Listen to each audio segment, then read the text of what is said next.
Hi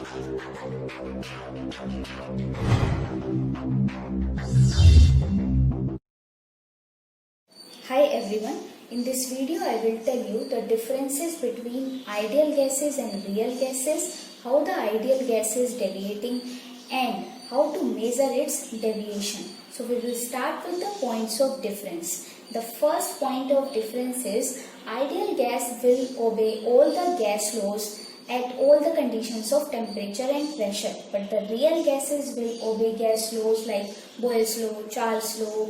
So they will follow at specific conditions like low pressure and high temperature.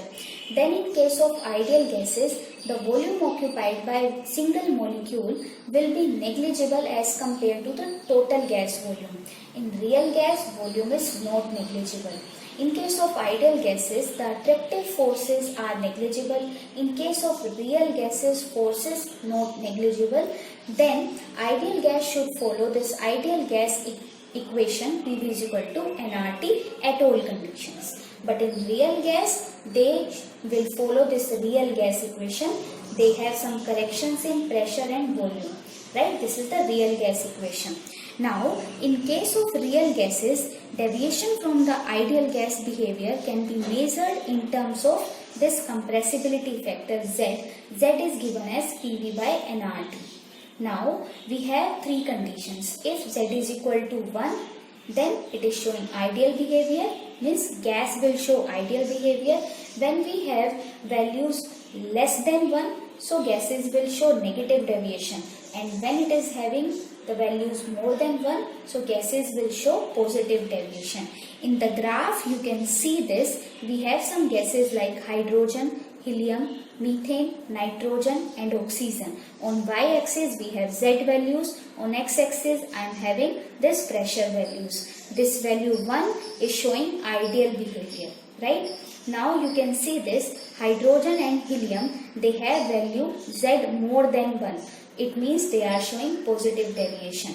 And these gases like methane, nitrogen, oxygen, they are first showing negative deviation, then they are touching this axis of the ideal behavior, and then they are showing positive deviation.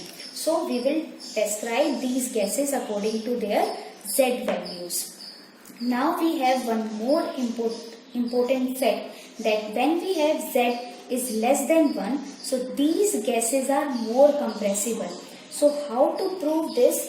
So we will start with this. When we have Z is equal to less than 1. Z is equal to less than 1 means they are showing negative deviation. We know this Z is equal to PV by nRT. So when Z is equal to less than 1, so we can say PV is less than nRT, and we can replace this nRT by PV ideal. So I will use this replacement here, PV real for that real gas, and here I can write PV ideal. Right?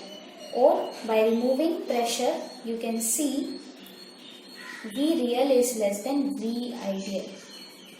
So this statement is saying that these gases are more compressible than ideal gas because their volume is less. So this is due to some attractive forces between the molecules, and you can say the gases like methane, nitrogen and oxygen, they are more compressible. Now the opposite behavior for the Z is more than 1. So when we have Z more than 1 means compressibility factor is more than 1. So again you can say that PV is greater than nRT. Again I will replace nRT by PV ideal.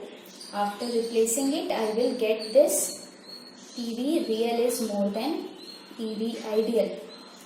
Or finally I can say this, the volume occupied by real gas is more than volume occupied by ideal gas. Or you can say that these gases are less compressible than ideal gases. Okay, and the gases are these, hydrogen and helium. So students, if you like this video, please like, share and subscribe our channel. You can join our Facebook group for more discussion. The link is given in description box. Thanks for watching.